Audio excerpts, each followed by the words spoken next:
Bom, eu não acho que temos a necessidade de explicar aqui no começo desse vídeo o que é Dragon Ball, certo?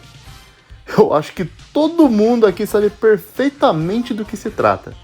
Todo mundo sabe quem é o Goku, o Gohan, o Piccolo, o Naruto. A menos que você tenha passado todos os anos da sua vida trancado e isolado do resto do mundo dentro de uma caverna. E como eu acho que uma caverna não tem internet, eu não acho que estaremos ofendendo ninguém que esteja assistindo esse vídeo dizendo isso. Cala a boca! E na boa, eu realmente acredito que só assim mesmo. Porque Dragon Ball já alcançou status de cultura pop de gigantes, como Marvel, Star Wars, Pokémon e o canal A Metamorfose. Então, por favor, não seja mané e se inscrevam aqui no canal. Ok, nós podemos dizer seguramente que todo mundo que está vendo esse vídeo sabe o que é Dragon Ball. Mas não podemos afirmar a sua idade. Mas por que isso é relevante? Bom, a cultura pop teve os seus inúmeros fenômenos ao decorrer dos anos. Se você é alguém que nasceu nos anos 2000, você provavelmente viveu o fenômeno Naruto e o fenômeno Marvel nos cinemas. Se você é uma pessoa que nasceu nos anos 60, nos anos 70, você viveu o fenômeno de Star Wars e Michael Jackson. Se você é alguém que nasceu nos anos 80, provavelmente viu o Cavaleiro do Zodíaco. Mas se você nasceu entre o fim dos anos 80 e meados dos anos 90, você provavelmente viveu o fenômeno Pokémon e também o fenômeno Dragon Ball Z. E vocês que viveram a febre do que foi assistir Dragon Ball Z na televisão, com certeza vão se lembrar do que eu vou falar agora. E vocês que não viveram, apenas tentem imaginar. Você vai numa banca, lembra das bancas de jornal? Bons tempos, né? Você entra nela e literalmente todas as capas de revista nerd e de entretenimento tinham um Goku ou um Pikachu na capa.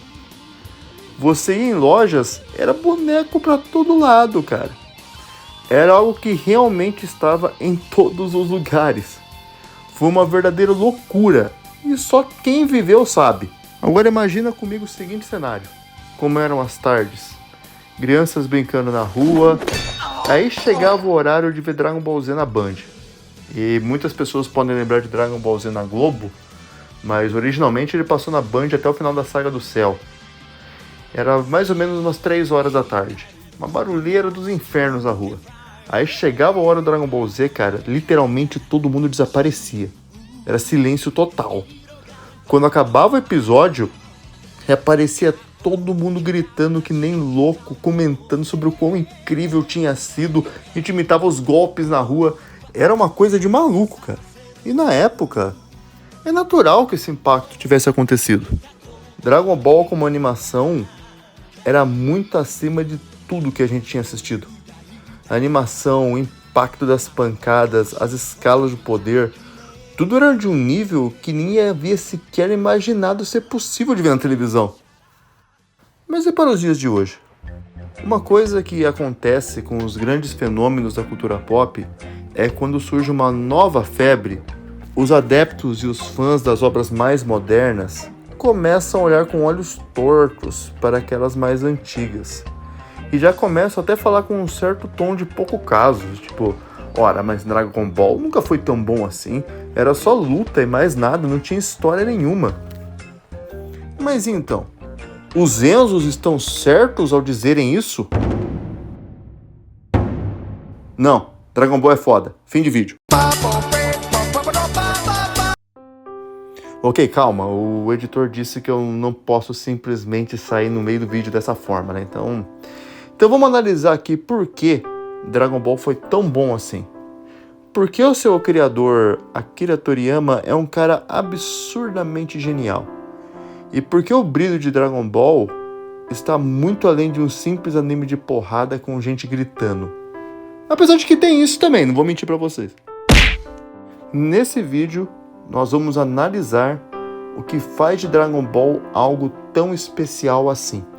Mas antes de mais nada, só para deixar as coisas um pouco mais claras aqui, vamos fazer uma separação entre o mangá de Dragon Ball e o anime. Para esse vídeo, queremos focar diretamente no trabalho do seu criador, o Akira Toriyama, E para analisarmos isso de forma mais eficiente, a análise deverá ser feita em cima do mangá, pois foi ali que ele trabalhou e foi ali onde a obra nasceu.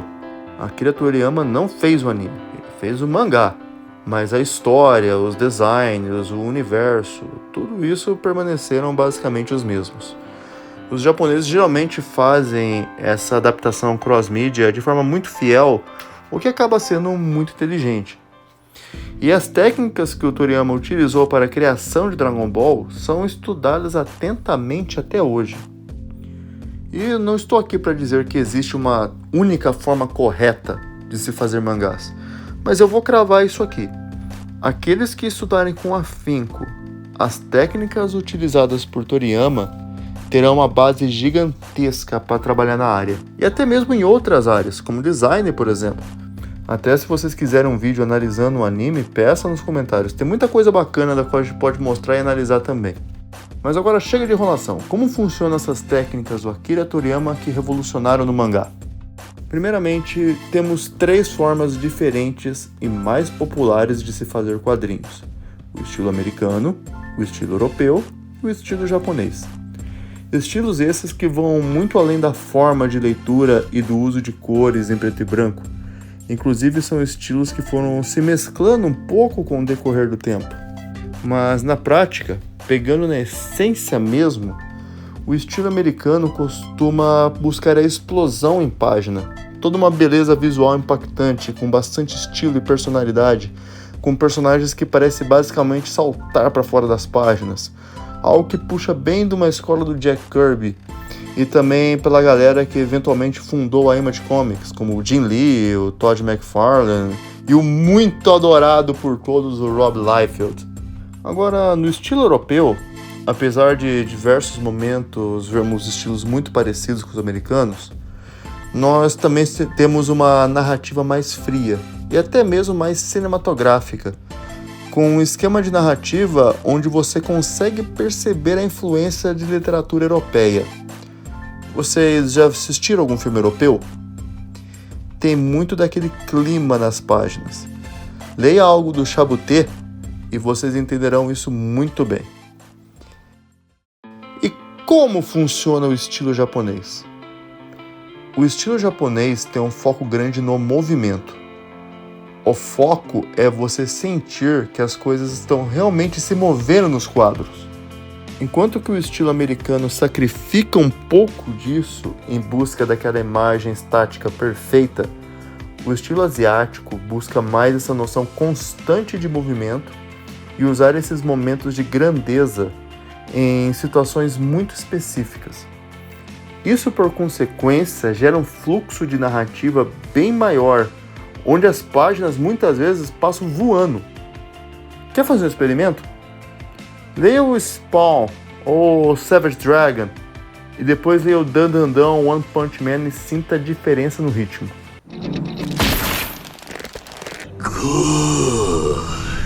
E como eu disse, esses estilos são elementos que se alternam bastante, principalmente na forma de se fazer quadrinhos hoje em dia. Hoje podemos perfeitamente ver essas técnicas sendo usadas em outros países, além de onde eles surgiram. E não estou dizendo que uma é superior à outra, nem nada disso. Estou apenas pontuando esses elementos. E isso é uma coisa muito curiosa para as pessoas que gostam de ler bastante quadrinhos. Você já leu algum gibi americano que parece que demorou bastante para acabar? E você pega um mangá e parece que acabou em poucos minutos? Mas o mangá, se você for ver, talvez tinha até mais diálogos, eram até parecidos. Por que o mangá demorou? A sensação de que ele demorou menos. Por que isso aconteceu? Então, quando a narrativa não puxa você, quando não tem esse fluxo entre as imagens, como é feito no mangá, isso demanda um esforço do leitor. Quando o ritmo parece que te puxa de forma automática, você retira esse esforço e você é puxado pela história em si. E como não tem esse esforço, você fica muito mais imerso na história. As coisas vão de forma muito mais dinâmica. E por estar mais entretido com uma leitura que acaba até sendo mais leve, por não necessitar desse esforço, acaba ficando uma impressão de ter sido uma leitura muito mais rápida.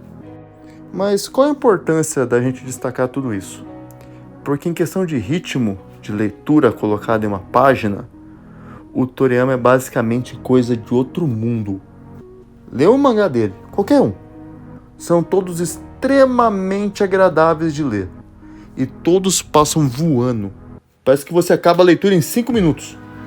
Mas você olha no relógio, tipo, caramba, faz 2 horas que eu tô aqui. Mas por quê? O que faz o trabalho dele ser algo tão interessante e tão agradável? Uma pessoa que está acostumada ao estilo americano poderia dizer a arte. Isso é errado? A arte do Toriyama realmente é excelente, muito expressiva e muito carismática. O Todd McFarlane costumava dizer que ele conseguia vender uma HQ bem ilustrada com a pior história do mundo, mas ele nunca conseguiria vender uma HQ bem escrita com a pior arte do mundo. E de um ponto de vista de mercado, ele até tem uma certa razão. Mas no ponto de vista puramente de qualidade, nem tanto. Olha, por exemplo, aqui os trabalhos do Togashi com Hunter x Hunter, ou os trabalhos originais do One com Mob Psycho, até One Punch Man, por exemplo. Me refiro ao One Punch Man original aqui. Ou até mesmo Attack on Titans, Demon Slayer, Jujutsu Kaisen. A arte não é tudo isso não, em alguns casos é até meio ruim, inclusive.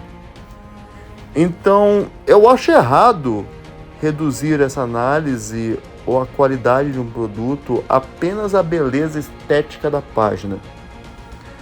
Vejo isso muito mais como uma noção de arte americana em como trabalhar com essa mídia. E no caso do Akira Toriyama, vai muito além dessa ideia da beleza em página. E aqui nós vamos entrar em algo chamado composição. E também nos pequenos elementos geniais de design que estão por trás dessa beleza. Primeiramente, vamos ver os designs em si. Olha essa página de Dragon Ball. Você pode dizer, ok, mas o que tem de mais nela? Até o momento, nada. Mas e se colorirmos todos os personagens de preto e termos apenas as suas silhuetas? Você ainda consegue reconhecer cada um dos personagens, certo? Mas não é só isso. Você consegue ter uma noção também do que eles estão sentindo. E também uma noção de tudo o que está acontecendo.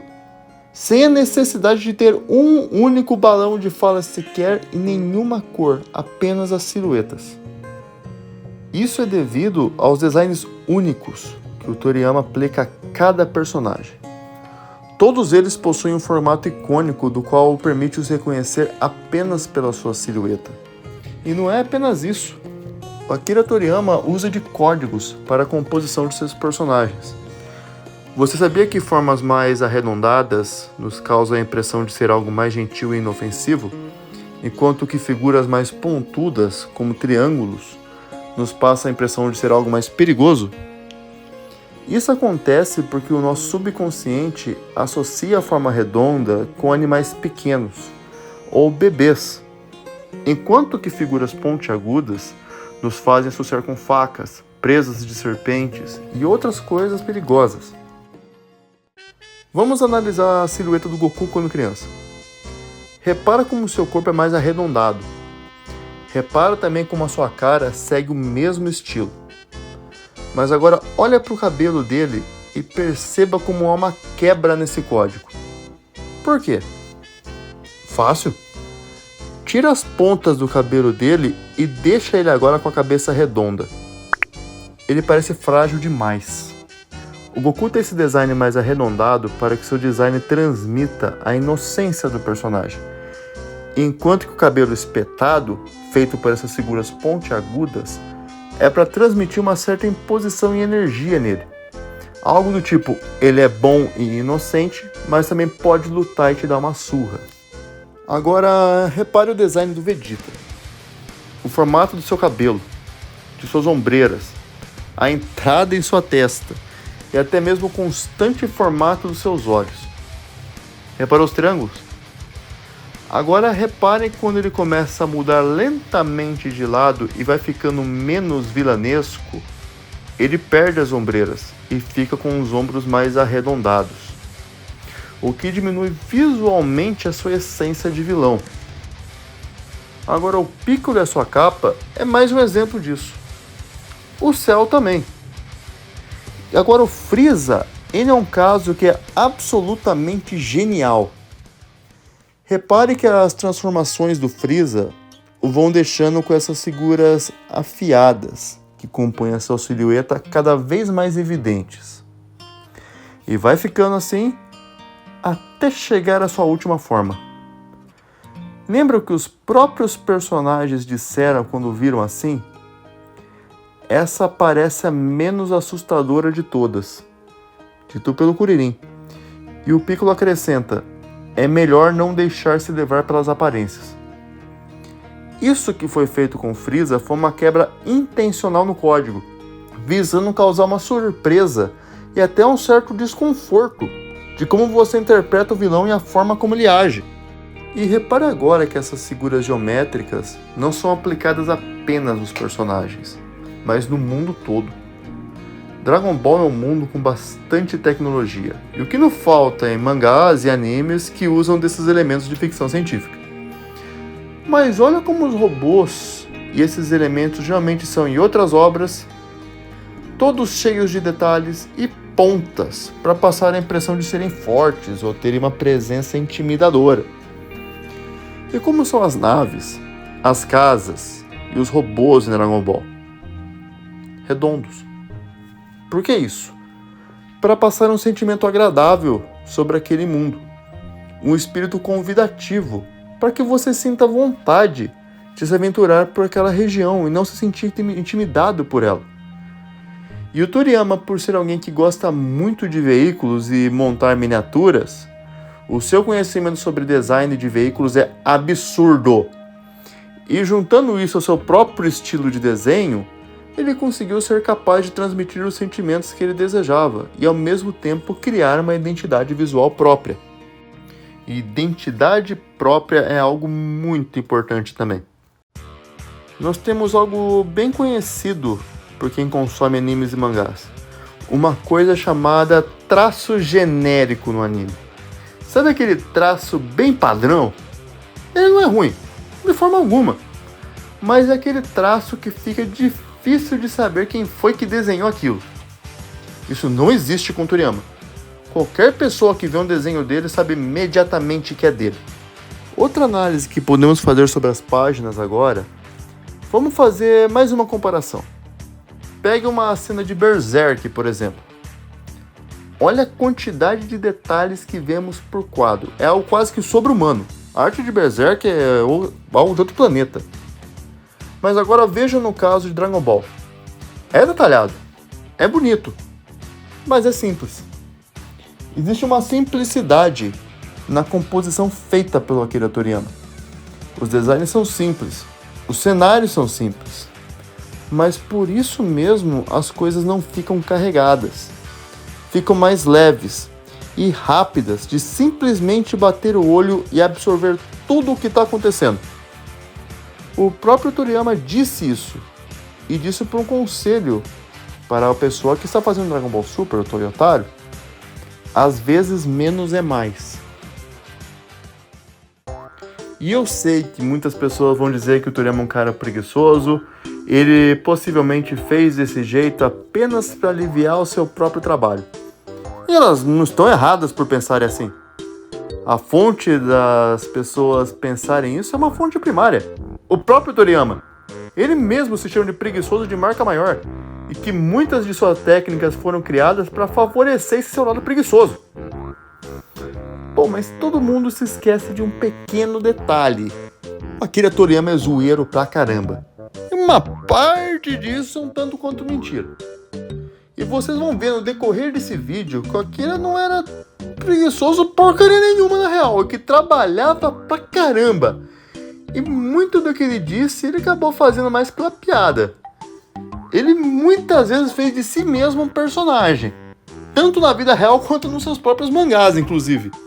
E sim, Eu também tenho fontes primárias para afirmar isso. Mas no momento vamos continuar focando mais nas técnicas dele e depois a gente conversa um pouco mais sobre o Akira Toriyama. Lembra quando eu disse para vocês que os quadrinhos japoneses são construídos visando movimento? Nesse aspecto, o criador de Dragon Ball chega a ser assustador. Talvez o único cara que eu li até hoje que consegue superar ele nesse quesito é o Yusuke Murata. Existe um canal da gringa chamado Totally Not Mark. Talvez o canal com os melhores vídeos de Dragon Ball aqui do YouTube. E muitas das informações presentes nos vídeos dele nos ajudou muito na produção do nosso vídeo, esse que vocês estão assistindo agora. Então fica aqui a recomendação para o trabalho dele, é muito bom. E vamos conversar aqui sobre um vídeo específico dele, chamado Anatomy of a Manga.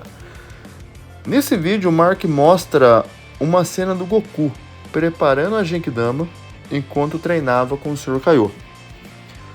Olha os movimentos da mão do Goku feitos quadro a quadro. Mais uma vez os passando toda uma composição de movimento. E olha a energia aos poucos se formando em suas mãos. Ela aberta carregada com essa mesma energia e no último quadro, intencionalmente maior e com mais destaque, ele com os punhos fechados, demonstrando o controle dessa energia, com uma expressão que nos garante que de fato houve esse controle. Mas o que é esse poder? Para que ele serve? Vai ser feita alguma coisa com isso? Você precisa virar a página e continuar lendo para descobrir. Ele passou todas essas perguntas, todas essas informações, todo esse ritmo com apenas 5 quadros. Agora vamos ter uma noção de movimento com um Dragon Ball clássico agora. O volume 4 mais especificamente. A luta de Yantia contra Jack Chun. Por que essa luta? Porque sim. Quê? Brincadeira. Porque podemos fazer algumas análises de movimento bem interessantes, né? Repara o começo da luta. Nós temos Yantia apenas encarando seu adversário, pensando no que deveria fazer, criando todo o suspense de como será esse combate. Até que chegamos ao final da página. E como ela termina? Com esse diálogo. Melhor eu atacar primeiro para ver qual é a dele. Ou seja, você sabe que assim que virar a página, o Yantia vai atacar. E como é esse golpe? Um pulo seguido de um ataque. Por que a escolha desse golpe em específico? E por que foi deixado claro na página anterior que haveria um ataque? Não foi algo feito apenas para suspense, mas sim para que você, já dentro dessa história, já virasse a página pronto para presenciar um ataque do Yantia. E por que um pulo? Lembra quando eu disse que a página anterior terminou com o último quadro na parte de baixo da página? Que movimento você tem que fazer com a sua vista para ver o primeiro quadro da próxima página? Você tem que subir. Você sobe com a sua visão e o personagem sobe junto com você, mantendo tudo dentro de um só ritmo. Se por um acaso a cena fosse um soco ou uma cambalhota, esse ritmo seria quebrado. O Toriyama trabalha o ritmo de seus quadros e a movimentação dentro deles quase como se fosse um ritmo musical, entre aquilo que está acontecendo e aquilo que o leitor está sentindo ao ler. Reparem também que há toda uma composição de movimento, quadro a quadro, ao decorrer do combate. Tudo feito de maneira intencional para manter um ritmo de leitura. Agora, lembra quando disse que os quadrinhos americanos buscavam a cena épica estática, enquanto os asiáticos a utilizavam em um momento específico? Virem a página. Temos a página agora mostrando uma técnica do Yantia sendo usada contra o Jack Chun. E temos aqui o Akira Toriyama usando dessa imagem de efeito. Mas você percebeu um detalhe aqui? É de fato uma imagem de efeito muito bonita e com bastante impacto. Mas ela não parece estática. O Toriyama mantém a noção de movimento para não interromper o ritmo. tudo isso feito através desses riscos colocados atrás do Yantia, tendo aqui basicamente uma junção desses dois estilos, movimento e impacto, uma para gerar aquele efeito impressionante e o outro para não interromper o ritmo da narrativa. E um detalhe a mais, se você lê essa página segurando o mangá, como foi feito para ser lido, realmente fica a sensação de que o Yantia saiu do meio do seu mangá e está quase saindo para fora das páginas. Agora vamos falar de mais alguns detalhes de como o Toriyama conseguiu comunicar de forma muito inteligente sem a necessidade de dizer o que está acontecendo. Eu havia dito que, se tratando da arte dele, você consegue compreender parcialmente a história, mas compreender perfeitamente quem é quem e até ter uma boa noção do que os personagens estão sentindo apenas através da sua silhueta. Vamos ter como exemplo a chegada de Raditz na Terra. Mais especificamente, o encontro dele com o Piccolo. Nesse momento, o Toriyama quer nos comunicar que o Raditz é muito mais poderoso que o Piccolo. Como você poderia fazer isso? Existe uma forma relativamente mais fácil, só que mais fraca de se fazer. E uma mais técnica e, de certa forma, ideal de se fazer isso se tratando de uma mídia visual como o mangá. A forma mais simples é o personagem falar isso. O Piccolo poderia simplesmente dizer isso e a mensagem seria clara. Mas existem formas mais criativas e que utilizam mais dos aspectos visuais desse tipo de narrativa que compõe a página de um quadrinho.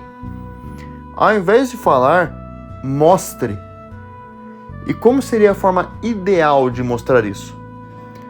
As reações de um personagem ao se deparar com o outro, ou as reações de um personagem ao sofrer um ataque do outro. Mas se eu disser que o Akira Toriyama foi até além, até mesmo nesse quesito, ele conseguiu transmitir essa mensagem perfeitamente apenas através da silhueta dos personagens. Repara no corpo do Raditz ao sofrer o ataque do Piccolo. Repara nos seus pés. Os dois estão plantados perfeitamente no chão. Isso mostra a facilidade que ele teve ao lidar com o golpe, visivelmente não sentindo nenhum grande impacto. Agora, olhe para o Piccolo ao sofrer o mesmo tipo de ataque. Olha para os seus pés. Mostra muito mais o impacto que ele sofreu. Agora, como você mostraria um golpe ainda mais poderoso? Um golpe fraco mantém os pés retos e um golpe mais forte os dobra. Olha o que acontece quando o Piccolo lança seu Makanko Sapo contra o Raditz. Ele sai voando. Os dois pés são jogados para o alto para evidenciar que esse golpe foi muito mais poderoso do que os outros dois só através da silhueta. O fato do Goku e do Raditz terem sido atravessados pelos golpes também é um bom indício disso. Agora vamos para uma luta muito mais importante. Uma que com certeza vocês devem se lembrar bem. Vamos para Goku contra Vegeta. Essa que é uma verdadeira aula de como compor uma batalha e de criar toda uma narrativa visual. Logo no começo dessa luta, antes mesmo do primeiro soco, o Toriyama quer nos informar duas coisas. Ele quer representar o Saiyajin de classe superior e o Saiyajin de classe inferior visualmente. E ele também quer mostrar a superioridade do Vegeta contra o Goku. Como ele faz isso? Bom, o Vegeta de fato fala sobre ser mais forte, mas não se trata apenas disso. O Toriyama quer que você, de forma bem sutil, sinta essa superioridade. Que o seu subconsciente, de certa forma, registre isso. Isso já nos é comunicado logo de cara. Repara como o Vegeta está posicionado em uma pedra mais alta do que o Goku. Ele está sendo mostrado com uma posição de superioridade, olhando para o Goku de cima para baixo. Inclusive, esse é um aspecto que se repete muito durante a luta. Boa parte do combate, o Vegeta se encontra em cima. Poucas vezes é o Goku quem ataca de cima para baixo. quase como se fosse um guerreiro inferior se esforçando para chegar ao nível de um guerreiro superior. Lembra quando o Vegeta dispara o Garkigan contra o Goku e ele se defende com o Kamehameha? Mais uma vez, o ataque inimigo vindo de cima, quase como um gigante tentando esmagar uma pessoa, enquanto aquela pessoa luta para sobreviver com todas as suas forças. São poucos os momentos em que os personagens conseguem atacar o Vegeta de cima para baixo. Geralmente, quando o Goku usa o Kaioken ou quando o Gohan cai em cima do Vegeta com um macaco gigante, quase com uma mensagem, nesse momento eles conseguiram alcançar o Vegeta. E isso tem uma função além de ser meramente simbólica. Nós costumamos torcer mais para aqueles personagens que vêm de baixo e tentam superar adversidades, especialmente se esse for um herói contra um vilão. Aí temos o sentimento de estarmos torcendo pro azarão, alguém mais fraco, e a partir do momento que ele tem sucesso, essa vitória se torna muito mais épica. E é esse sentimento que ele tenta trazer ao leitor. Agora, vamos analisar essa página, logo no começo da luta, onde temos Goku e o Vegeta lado a lado. Talvez você não tenha percebido, mas o seu subconsciente possivelmente sentiu. Há uma sensação de superioridade aqui de Vegeta para o Goku. Primeiramente, as suas poses de luta.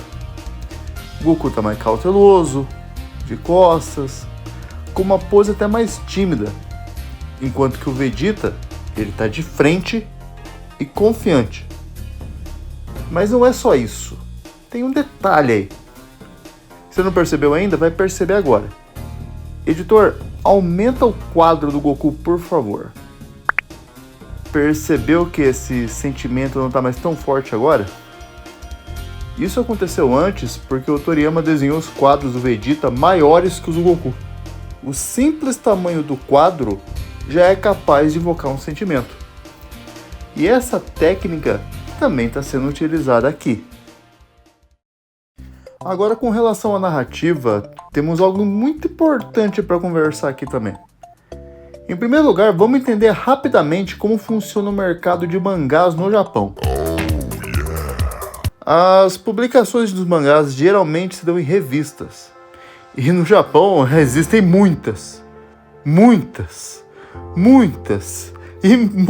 revistas onde os mangás são publicados.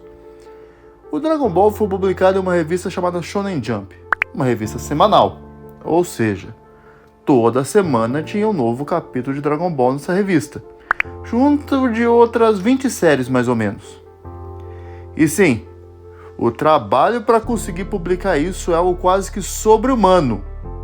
Eu tô falando de escritores e desenhistas que chegam a passar 5 dias seguidos em claro trabalhando para conseguir terminar capítulos semanalmente de suas séries.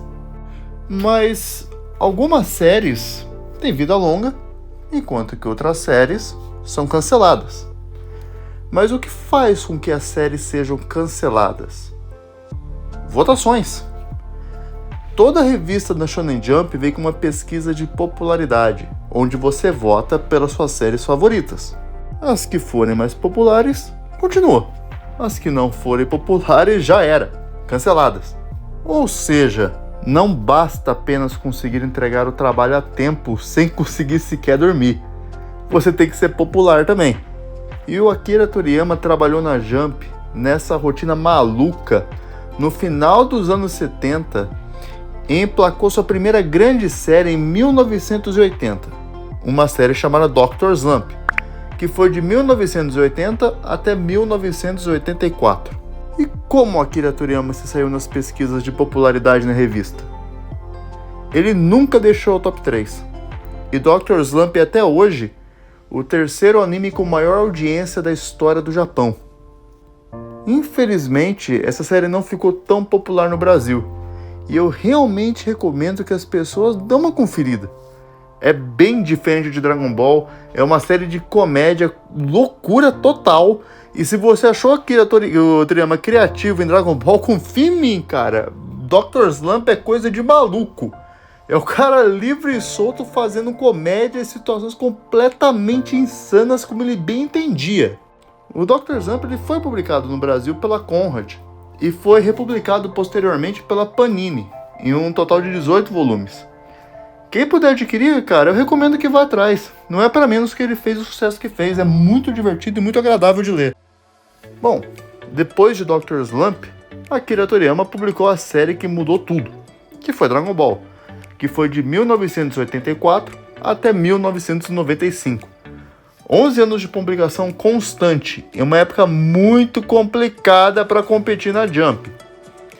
Isso porque na época de Dragon Ball, a revista Shonen Jump vivia o seu auge, a sua era de ouro, vendendo milhões de cópias semanalmente.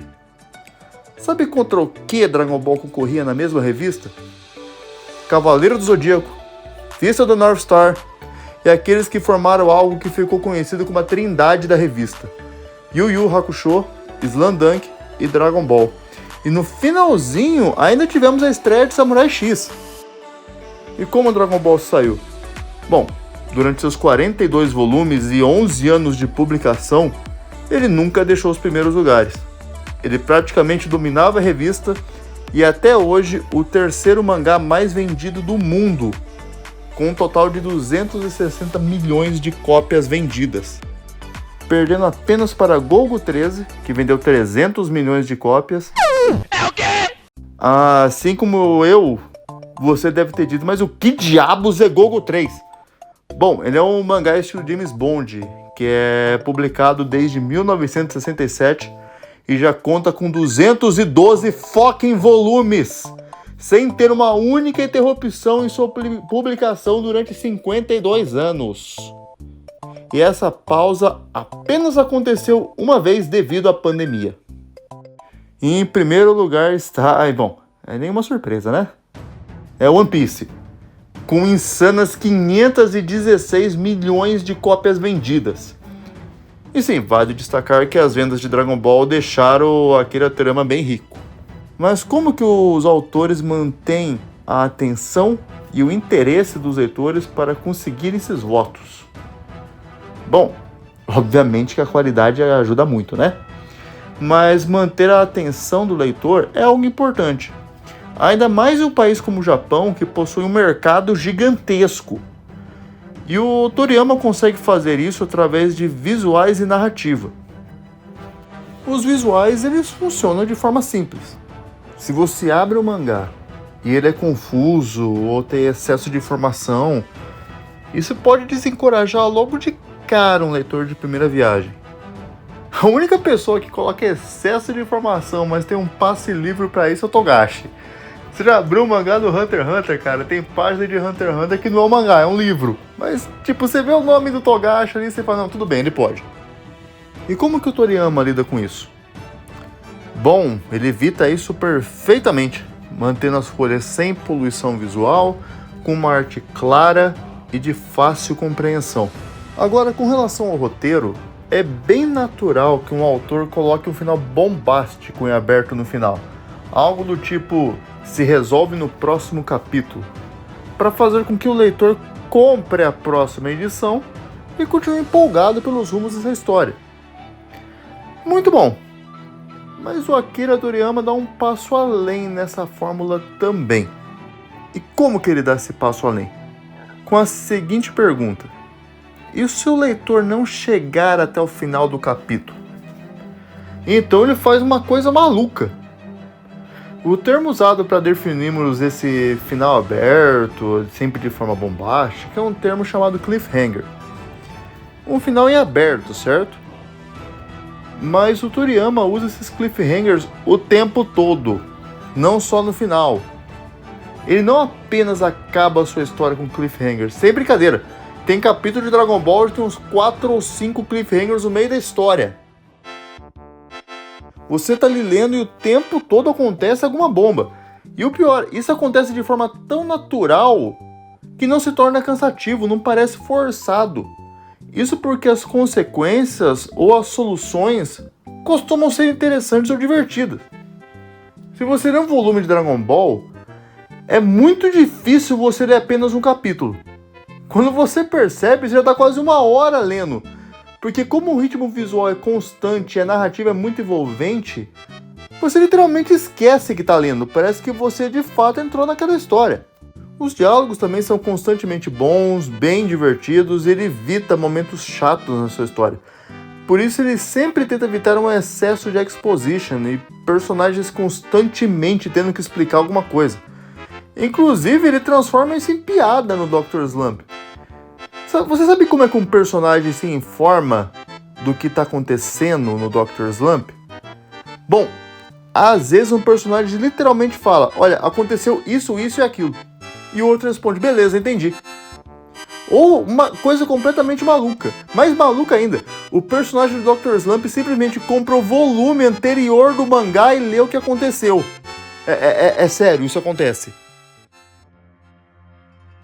Agora vamos analisar outra coisa que faz parte do legado deixado em Dragon Ball.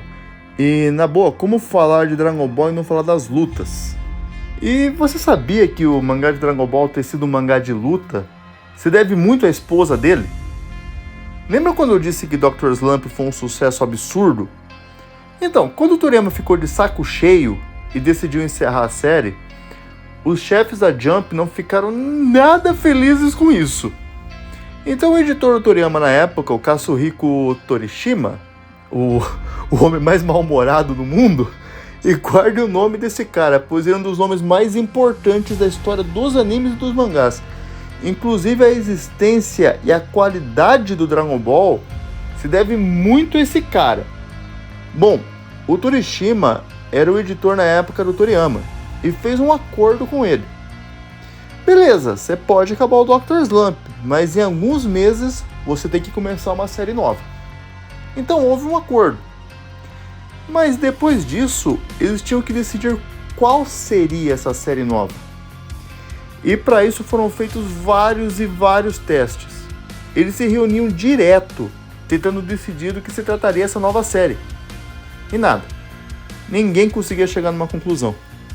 Então o Torishima mandou meio que um ultimato. Olha, essa é a última tentativa. Se não pensarmos em algo, você vai continuar o Dr. Slump. E mais uma vez, eles não conseguiram pensar em nada. Mas aí aconteceu uma reviravolta. Do nada. A esposa do Toriyama entra na sala onde eles estavam, levando alguma coisa para eles beberem e solta essa. Meu marido fica o tempo todo vendo esses filmes de Kung Fu. Aí acendeu uma luz na cabeça do Torishima. É isso. Você curte essas histórias de Kung Fu? Faz uma história de Kung Fu. E foi essa a ideia, em cima disso que Dragon Ball começou a ser desenvolvido. Mas aí a gente já tem o nosso primeiro problema. Você assistiu filmes de Kung Fu? Sabe como geralmente são as técnicas dessa arte marcial? Absurdamente rápidas e constantes. Isso não funciona bem no mangá, que trabalha com poucos quadros e imagens estáticas. Especialmente onde cada imagem deve valer a pena. E disso o Toriyama teve mais uma ideia. As lutas dos filmes do Bruce Lee. Os filmes do Bruce Lee funcionam em uma estrutura diferente de como funciona o filme do Jackie Chan, por exemplo. Ali você tem poucos golpes, mas tem todo um preparo para a vinda desse golpe. E quando ele surge é um ataque de impacto absurdo. E foi nessa base que ele fez as lutas de Dragon Ball. Várias poses, quadros preparando a vinda do ataque e uma pancada poderosa, estilo muito presente no começo da série. Mas em cima disso já saiu o Dragon Ball? Não. Houve um teste primeiro. Um one shot, um piloto. Um manga curtíssimo chamado Dragon Boy, que foi basicamente o protótipo para Dragon Ball. História essa que foi publicada no Brasil num compilado de curtas do Toriyama, chamado Manga Theater. Akira Toriyama nunca havia feito um mangá de lutas antes, então ele queria testar para ver como se sairia e o que as pessoas achariam disso. E o público adorou o resultado. E com isso, tendo o título baseado no filme do Bruce Lee, Operação Dragão, veio Dragon Ball. E é indiscutível que as lutas da série inspiraram toda uma galera que veio depois. Mas não foi só nisso também onde o Toriyama foi revolucionário. Sabe o que vemos muito em Dragon Ball? Os personagens encontrando uma ameaça mais poderosa do que eles, então eles devem treinar pra caramba para enfrentar esse vilão. Vocês sabiam que isso foi algo novo na época? Geralmente os mangás de luta naqueles tempos, como o Hokuto no Ken, por exemplo, contava com um vilão ali tacando terror. E aí chegava o herói, muito mais forte que todo mundo para resolver a situação. Uma fórmula que seguia bem o estilo dos filmes de Velho Oeste. Essa fórmula de treinar e se dedicar para superar uma adversidade era algo comum de ser visto em mangás de esporte, mas não em mangás de ação. E o Toriyama decidiu trazer isso para o gênero. O meu personagem não vai ser necessariamente o mais forte. Ele vai precisar treinar e se esforçar muito para conseguir superar as adversidades. E isso casou perfeitamente bem com o público japonês. Especialmente com o jovem da época, que estudava ou trabalhava muito, a mensagem de ter os seus esforços recompensados. E que é ok você perder de vez em quando, contanto que se levante e continue lutando. E o Dragon Ball, seguindo esse formato, foi um sucesso. Um sucesso tão grande que muitos autores ali da época começaram os rumores dizendo: cara, não é possível que esse cara embalou 2 obras de sucesso em sequência. Isso não é possível, cara. Esse maluco deve ter vendido a alma pro capeta. E lembra que eu disse que o Akira Toriyama era um cara zoeiro? Então, ele ficou sabendo dessas piadas. Mas ao invés de se irritar, ele decidiu zoar de volta com a cara dessa galera, colocando referências estranhas ali na sua obra, como o Dabura, o Rei Piccolo e principalmente o Mr. Satan.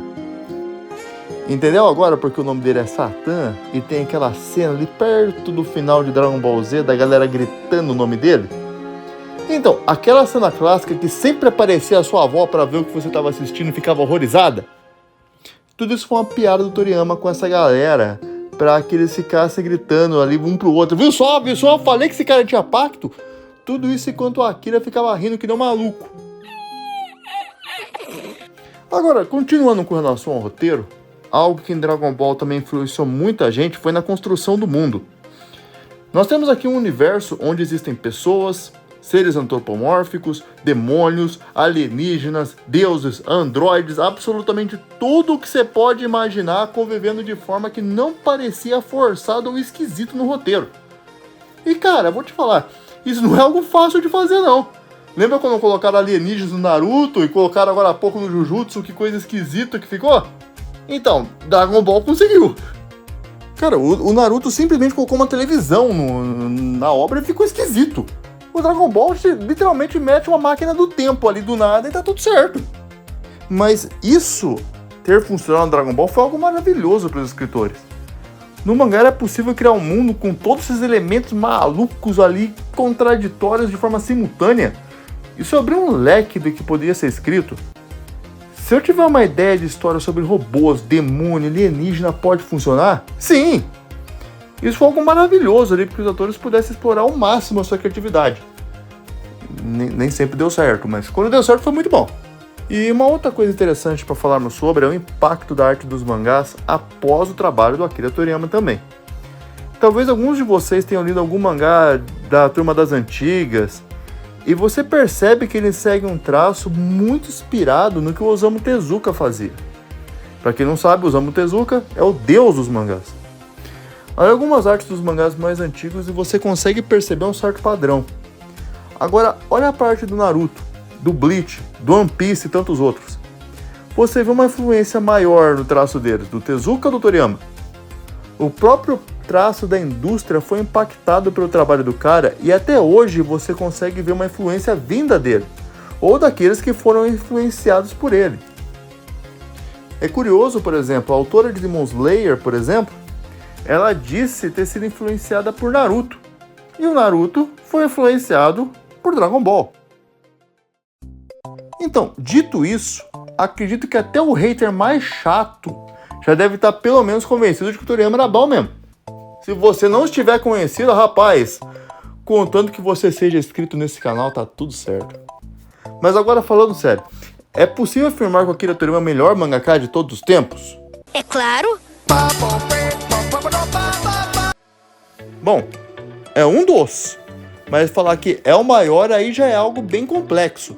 Existem muitos gênios nessa indústria, como o Takehiko Inoue, com Vagabond, Slam Dunk, o Togashi fez o Yu Yu Hakusho e Hunter x Hunter, O Kentaro Miura fez Berserk. O Naoki Urasawa, que é um dos meus favoritos, fez Monster, Pluto, 20th Century Boys. E agora tá fazendo, inclusive, essa Dora. E até o próprio Tezuka também, né? Um cara que tem que ser sempre destacado. Existem muitos elementos que compõem um autor de mangás.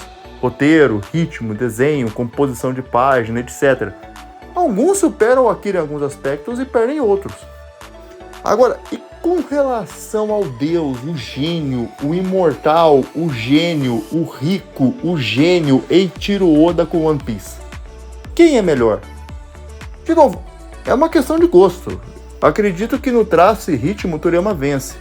Mas em questão de roteiro e colocar as peças preparando eventos futuros, nesse aspecto o Oda é possivelmente o maior da história de toda a indústria. O cara é realmente coisa de outro planeta. Inclusive, se quiserem vídeo de One Piece, peça aí nos comentários. E em questão de arte, que eu disse, vai muito pelo gosto, mas de fato, do mesmo jeito que há uma certa queda ali na qualidade na reta final de Dragon Ball Z, principalmente na saga do Majin Buu, a arte do Oda hoje, eu não acho que ela é tão legal quanto era no começo. Eu acho que a arte do Oda hoje está muito poluída e os quadros estão muito confusos. Tá uma coisa meio estranha. Mas a qualidade do roteiro continua... Nossa senhora, meu Deus. O que foram essas últimas sagas de One Piece?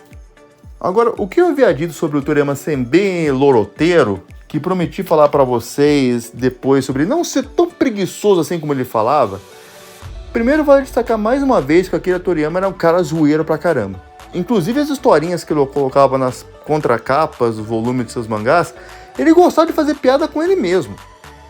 Por exemplo, vocês já ouviram falar por que o anime se chama Dragon Ball Z? No mangá não existe o nome Dragon Ball Z. É tudo Dragon Ball mesmo.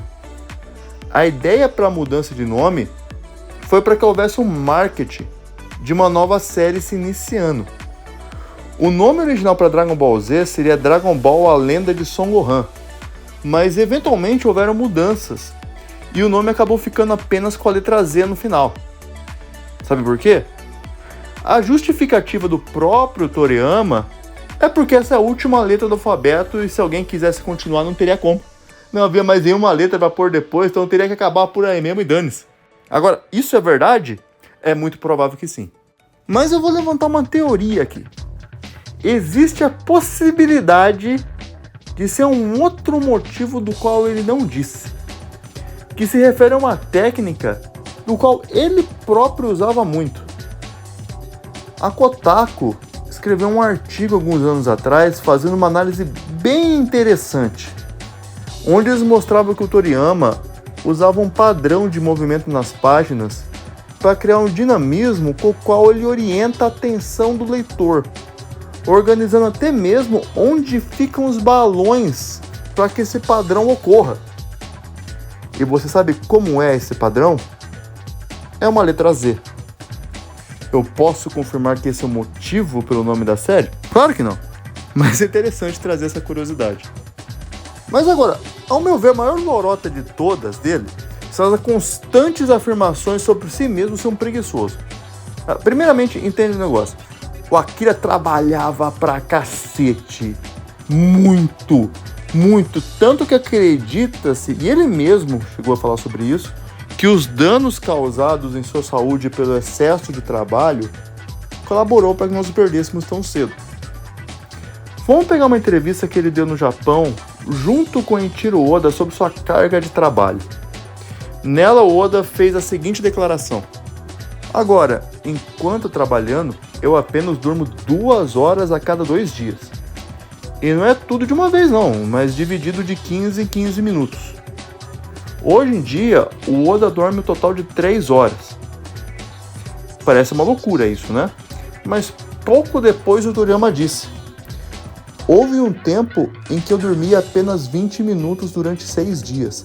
Parecia que eu ia morrer. O meu ponto é que nessa indústria não existem preguiçosos. Todo mundo trabalha um absurdo, uma rotina que nem eu e 99% das pessoas que estão vendo esse vídeo não aguentariam. O mangaka Hiroshi Shibashi, o autor de Nura, Rise of the Yokai, divulgou uma vez a sua escala semanal de trabalho, e o negócio é quase que desumano. E pensa, o Toriyama viveu nessa carga horária sem parar por quase 20 anos. E não apenas isso. É dito que ele era muito bom de prazo. Ele não atrasava a entrega do seu trabalho, algo muito comum de acontecer com diversos autores. E se não bastasse isso, temos que destacar os trabalhos que ele fazia paralelo aos mangás. O Toriyama chegou a fazer vários trabalhos enquanto fazia o Dragon Ball. E não só mangás. Ele é uma figura muito importante nos jogos. Ele é o designer de uma das maiores franquias de RPG de todos os tempos, que é Dragon Quest. Ele fez o design de basicamente tudo, em todos os 11 jogos da série. E não só isso, ele também foi o designer em Blue Dragon. E talvez o jogo mais importante de todos, um dos melhores jogos da história dos videogames. E é claro que eu tô falando de Chrono Trigger. E sabe quando ele fazia esses designs? Paralelo aos mangás semanais dos quais ele já trabalhava. Tudo isso sem folga. E você sabia que haviam votações na Jump para saber quem era o mangaka favorito do público? E quem ficasse entre os primeiros ganhava uma grana, ganhava viagens. E também tinha que fazer uma série curta extra para ser publicada na revista? Pois é, o Toriyama ficou em primeiro em praticamente todas essas pesquisas.